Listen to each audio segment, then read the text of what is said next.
হরে কৃষ্ণা। শুরু করতে চলেছি তৃতীয় অধ্যায় ভক্তি রসামৃত সিন্ধু, ভক্তি যোগের অধিকারীর লক্ষণ।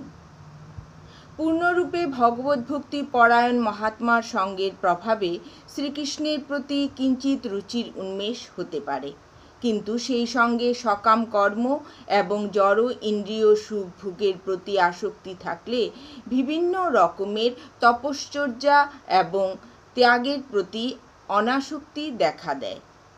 যদি এই রকমের মানুষেরও কৃষ্ণের প্রতি অনন্য আসক্তি হয়, তাহলে তিনি ভক্তিযোগ আচরণ করার অধিকারী হন।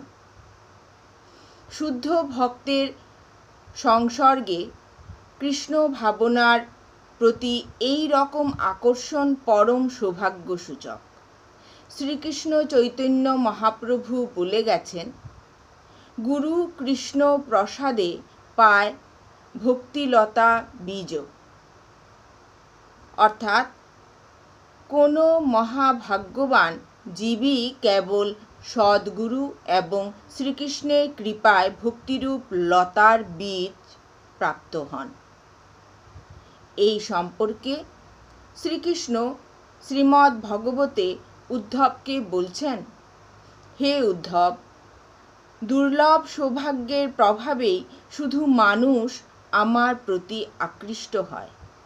যদি সে সকাম কর্ম থেকে পূর্ণরূপে বিরক্ত না হয় অথবা ভক্তির প্রতি পূর্ণরূপে আসক্ত না হয়, তাহলেও আমার এই সেবার প্রভাবে সে অচিরেই সুফল লাভ করে। ভগবত ভক্তদের তিনটি শ্রেণীতে বিভক্ত করা যায়। প্রথম বা উত্তম ভক্তের বর্ণনা করে বলা হয়েছে, তিনি শাস্ত্রে পারঙ্গত এবং তদনুকূল তর্কে নিপুণ এবং যুক্তির দ্বারা প্রতিপাদন করতে অত্যন্ত দক্ষ। তিনি পূর্ণরূপে উপলব্ধি করেছেন যে জীবনের পরম উদ্দেশ্য হচ্ছে ভগবান শ্রীকৃষ্ণের প্রতি প্রেম ভক্তি লাভ করা, এবং তিনি জানেন যে শ্রীকৃষ্ণই হচ্ছেন পরম প্রেমাস্পদ এবং পরম আরাধ্য।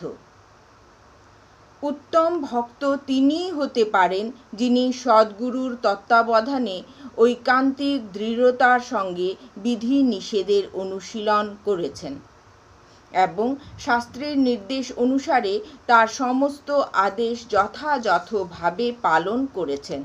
এইভাবে ভগবানের বাণী প্রচার করে গুরু হওয়ার শিক্ষা লাভ করে তিনি উত্তম ভক্ত বলে গণ্য হন।